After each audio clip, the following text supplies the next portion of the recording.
Well, before I talk about the Ouija board, which I have a lot of experience with, I would like to say that under no circumstances do I recommend that anyone even remotely experiments with the Ouija board. And the reason for this is because it is, for me, the most easiest gateway to the spirit world. And the Ouija board has been outlawed, quite rightly so, in many countries around the world. But it has a fascinating history, and we can't really make a film about the spirit world without actually talking about the Ouija board. In the 1700s, French travellers in North Africa, in Morocco, in a town called Oujda, saw fakirs. These are street performers, they're psychics, they're fortune tellers, they're soothsayers, using an alphabet scratched out in the ground and using entranced snakes, cobras. And what would happen is that the fakir, the word fake, by the way, comes from the word fakir. The fakir would produce a kind of trance-like state in the snake.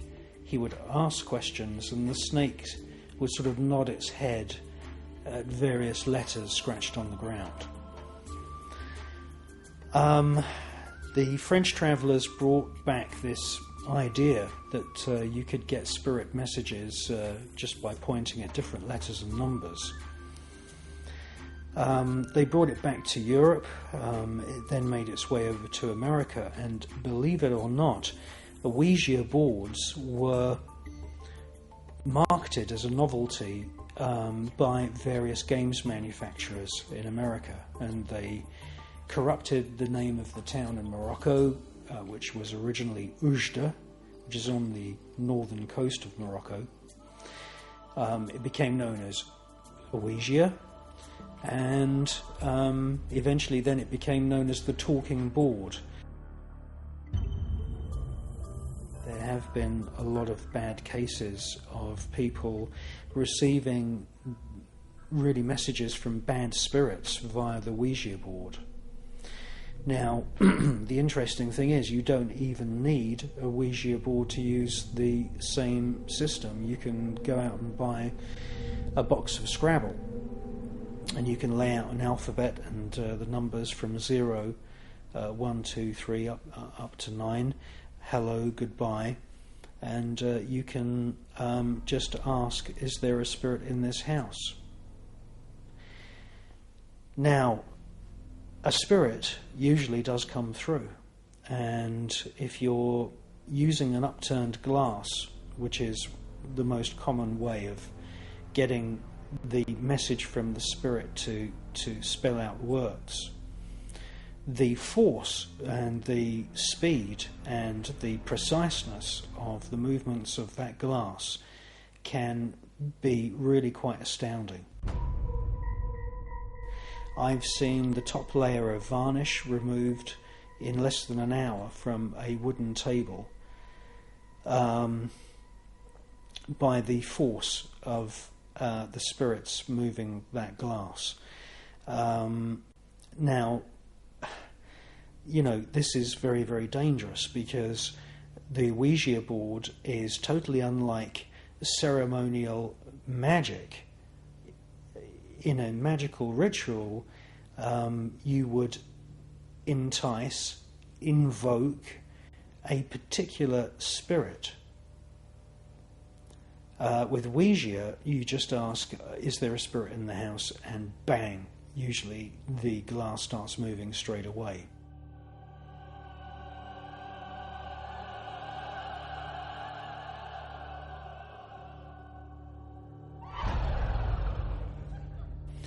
Now, here's a message for everyone who is involved in the so-called New Age.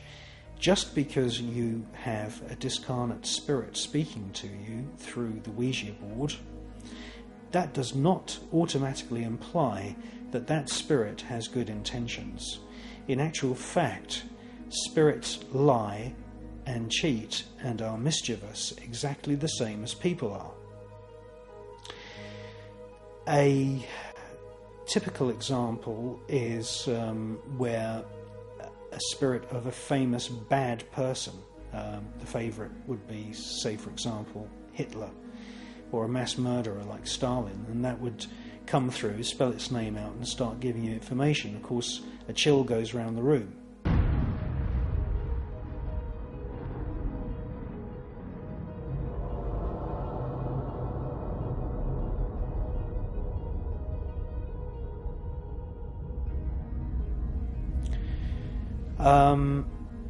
Spirits lie, people lie. Spirits are, really basically a continuation of the personality of the person. Therefore, I would say never ever use this system.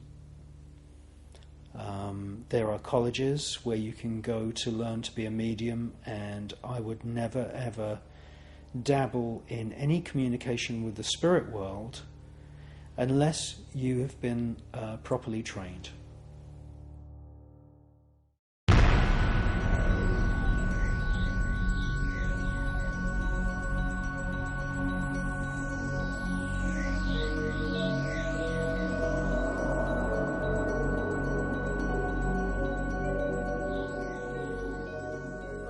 Kako na nebu, tako i na zemlji, kruh naš svagdanji daj nam danas i otpusti nama duge naše, kako i mi otpuštamo dužnicima našim, ne uvedi nas u napast, nego izbavi nas od zla. Amen.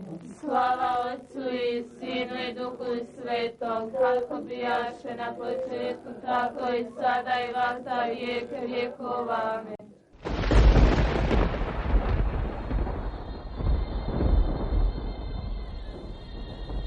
In 1981, at Medjugorje in Bosnia, a ghostly apparition appeared to a group of 6 peasant children.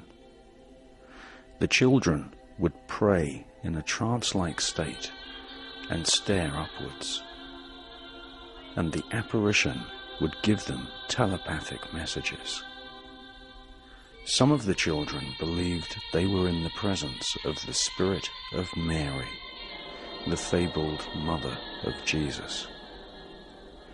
During the 1980s, news of this persistent apparition soon spread, and literally millions of people began to visit Medjugorje in Bosnia. The huge crowds of pilgrims who gathered at Medjugorje, more than 30 million over a period of 3 years, were never shown on television. The mainstream media never fully reported the persistent apparition in Medjugorje. Soon after, the country of Bosnia, part of the former Yugoslavia, was bombed into oblivion by the US and British governments. The entire country was transformed into a war zone, and the telepathic communication between the children and spirit of the Virgin Mary was violently disrupted.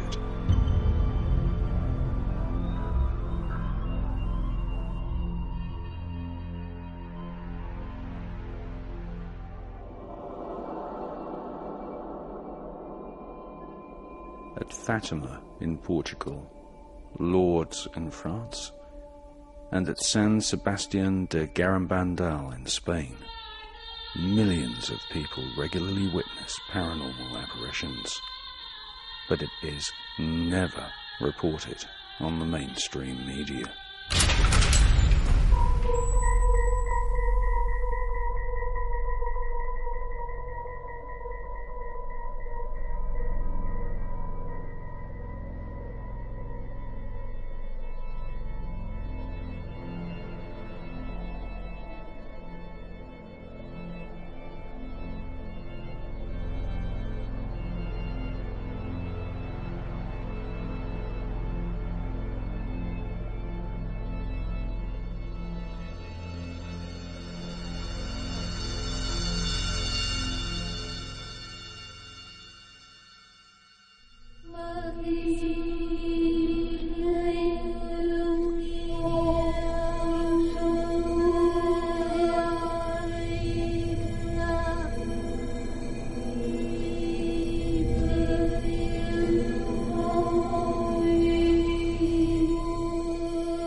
I've looked at many different ghost videos in the research for this film, and obviously there are many fakes.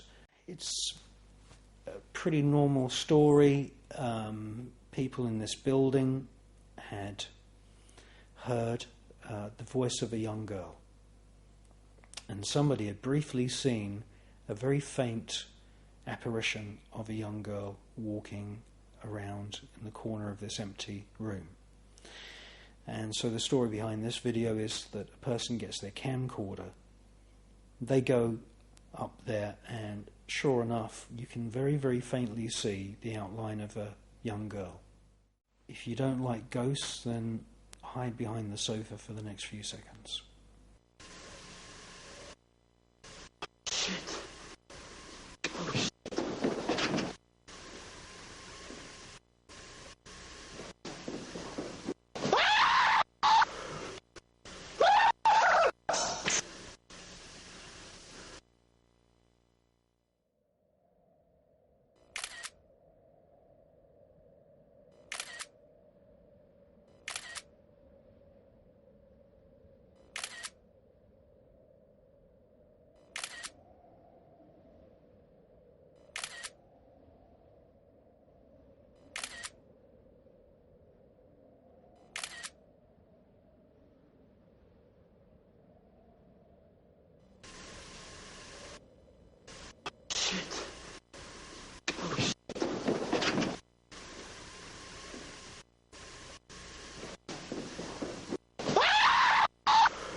Ghost of the young girl is what's known as a persistent apparition.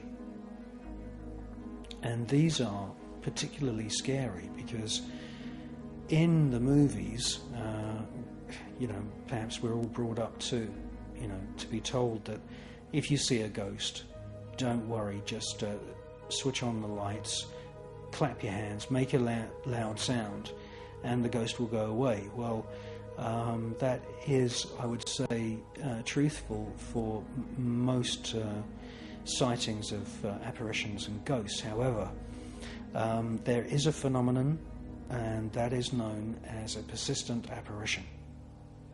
And a persistent apparition is particularly scary because you may clap your hands, you may switch the light on, you may make a sudden gesture, and the ghost doesn't go away.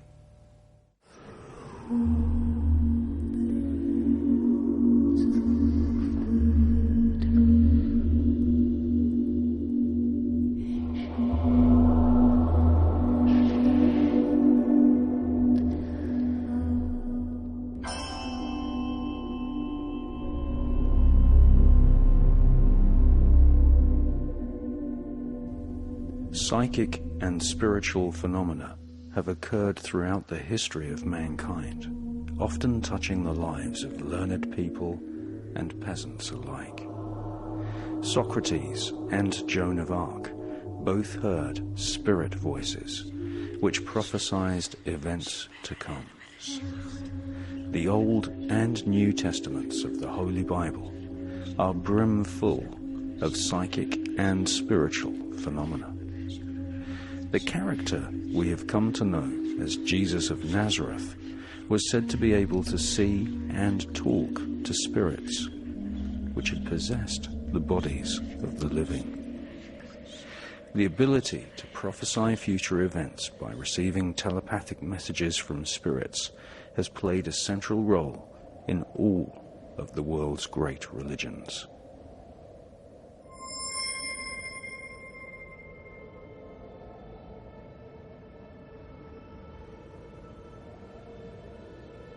Psychokinetic activity, such as the ability to levitate and move objects with the power of the mind, is closely linked with many of the great saints.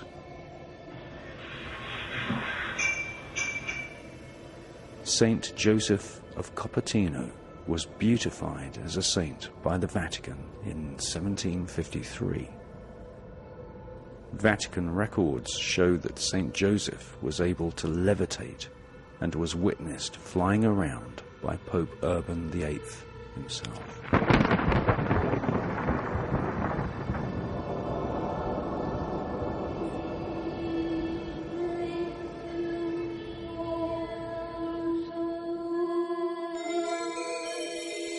Trinity College, Cambridge, has for centuries been a British centre of occultism, esoteric science, and espionage. Students and professors of this bastion of British society have been deeply involved in magic, spiritualism, and spying. The notorious part-time spy and black magician, Aleister Crowley, attended Trinity College and went on to lead the infamous secret society called the Golden Dawn.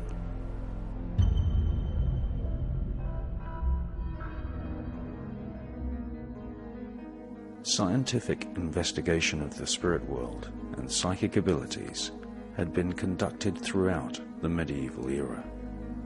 Its focal point became Trinity College at Cambridge University.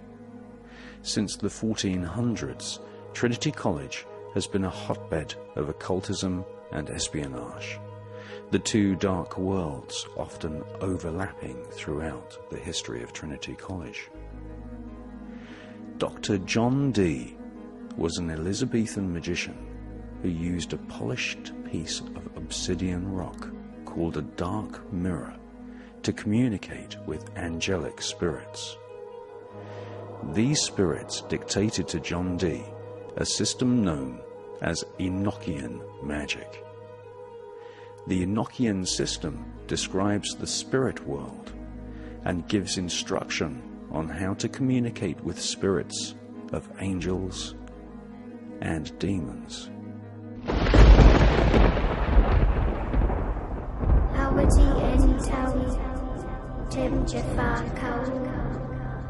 Tarpin M-Awif, Mu-F, Ta-F, Sam-F, Miniminit-F, Nevet, Hayat-Nevet, Henenet-Nevet, Jedefuit-F, Awit-F, Hasit, Samawu-M-Sa-Nut.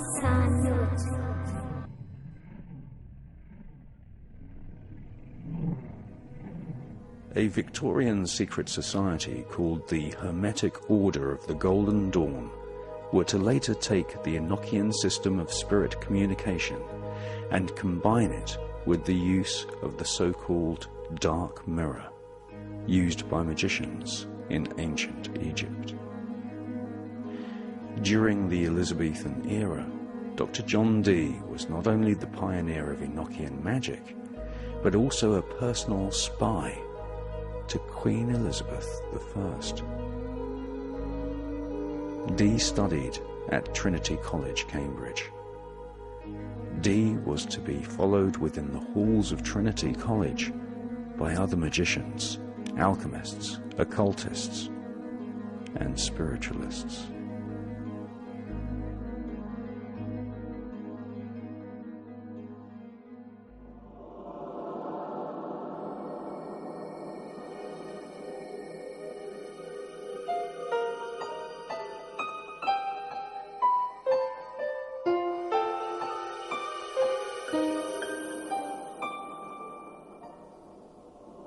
Sir Isaac Newton also attended Trinity College, Cambridge, where he wrote many articles about a spiritual domain referred to by Christians as heaven, which Newton and other scientists called the ether. The leading scientists of the day believed that a domain of spiritual psychic energy which permeates all matter, exists in the universe.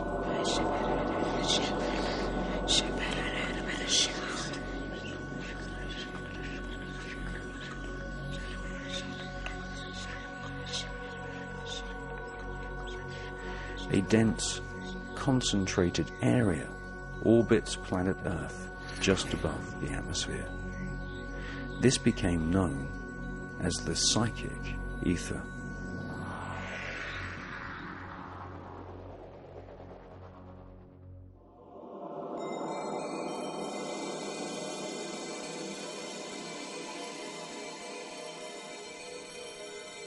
The existence of the ether, which is where spirits of dead people live, was well known to Dr. John Dee, Sir Isaac Newton, and the scientists who followed in their footsteps. In 1909, Sir Oliver Lodge wrote The Ether of Space, a companion to his equally groundbreaking book about the spirit world called The Survival of Man. These early scientists taught that no element could exist without having some form of relationship to the ether. The ether was the domain of spirit and the realm from which magicians and psychics such as the French Dr. Nostradamus received their information.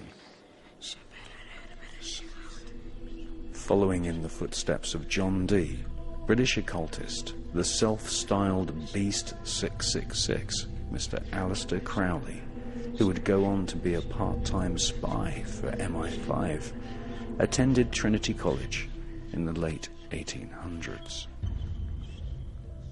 Whilst Crowley was a student at Trinity College, 3 Trinity Dons decided to found a society to investigate the spirit world.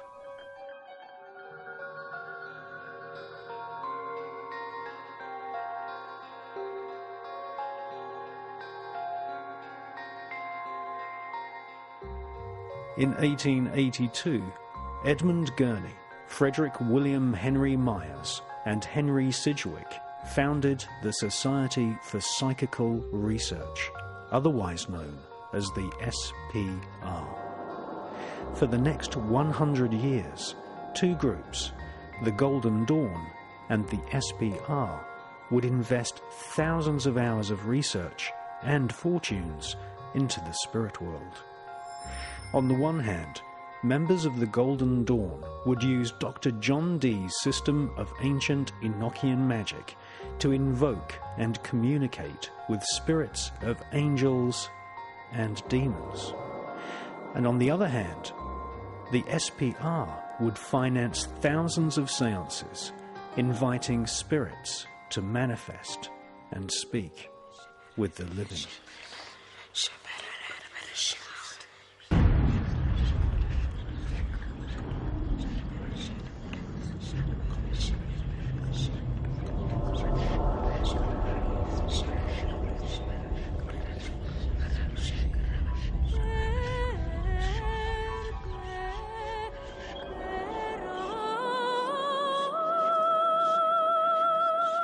Just 6 years after the founding of the SPR, Britain's most famous and powerful magical secret society was formed in London.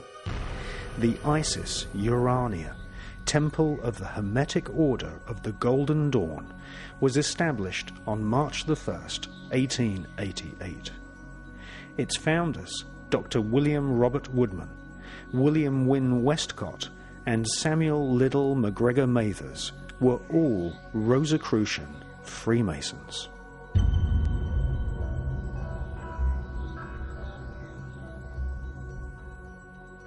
The Golden Dawn was a depository of occult knowledge. Aleister Crowley joined after attending Trinity College. Other members included W.B. Yeats and the author of Dracula, Mr. Bram Stoker. The Golden Dawn invoked spirits using magical techniques taken from Dr. John Dee's Enochian system of magic, and became the main magical secret society for British aristocrats and royalty. The Golden Dawn was heavily influenced by the writings of Helena Petrovna Blavatsky, who would later be outed as a fraudulent psychic by members of the Society for Psychical Research. Rituals using the so-called Dark Mirror were performed at Golden Dawn ceremonies on a regular basis. The Dark Mirror is a piece of polished black obsidian rock which is placed inside the magic circle. It is used rather like a crystal ball. The magician watches the reflection of his own face whilst invoking or calling a spirit. Etched into the surface of the Dark Mirror is an ancient Enochian or Kabbalistic design which helps mesmerize the eyes of the magician and enter a hypnotic trance. The magician's reflection would morph into the face of a spirit, which would then telepathically communicate with the magician.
Aleister Crowley used opium as part of his daily diet in order to free himself from everyday life and to communicate with spirits.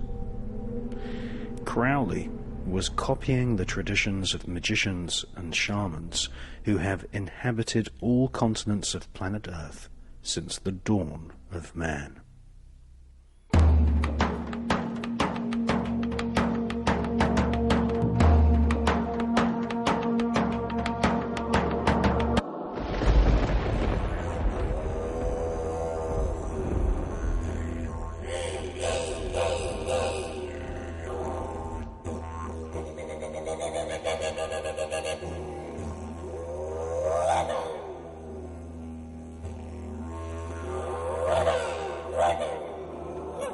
Shamans in Australasia, Arabia, Siberia, the Orient, South and North America have perfected a natural science of spirit communication using a wide range of hallucinogenic plants which grow in deserts, forests, and even in mountains.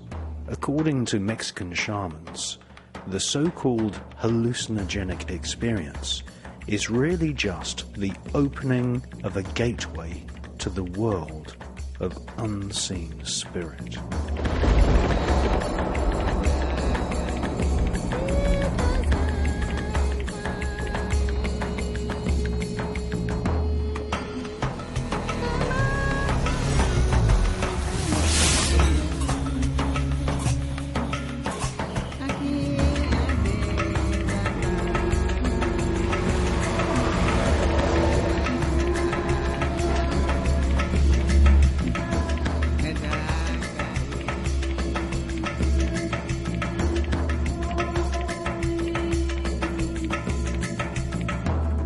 For thousands of years, shamans all over the planet connected themselves with the spirits of their ancestors, the spirits of plants, the spirit of planet Earth itself, and the spirit of the universe.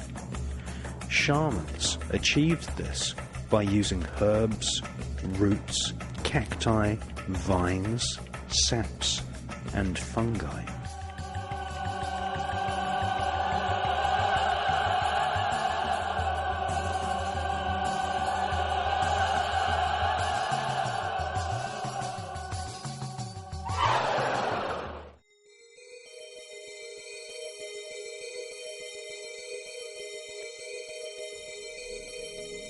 To the uninitiated, the effect of these so-called plants of the gods seems unreal, fantastic, or even frightening, and is often described as hallucinogenic or psychedelic. Many people say they are scared of ever experiencing the effects of these ancient plants. American author Carlos Castaneda says that this is because our modern lifestyles have become controlled by the corporate Illuminati and are now disconnected with the spirits of nature and the spirit of planet Earth.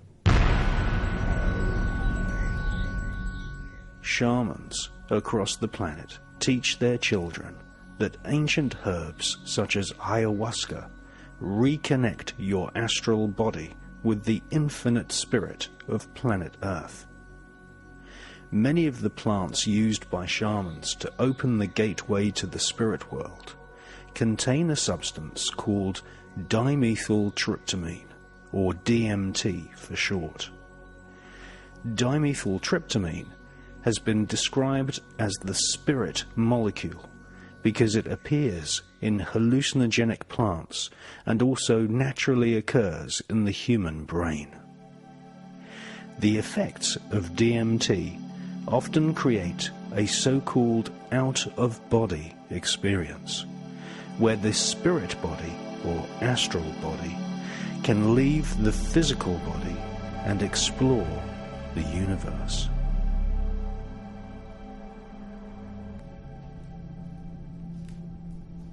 Maite wawitata, vushe shanshe tukito ka api.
Era mi wiki.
It is this experience which shamans for thousands of years have taught their children to experience. For DMT creates not only a sensation of physical liberation, but also spiritual liberation. Through the use of plants which contain DMT, shamans teach that you can once again develop a strong relationship with the spirit world.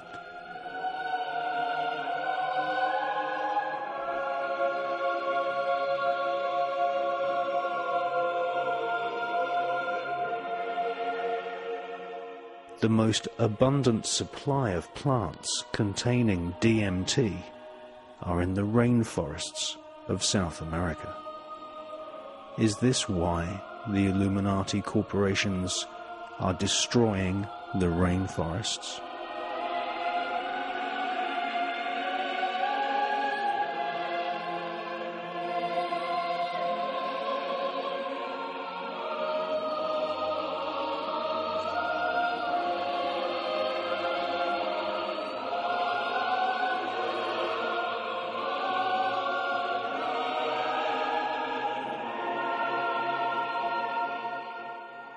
This ancient relationship between your soul or spirit and the powerful manifestations of earth spirits has been suppressed by modern city-dwelling lifestyles and watching too much television.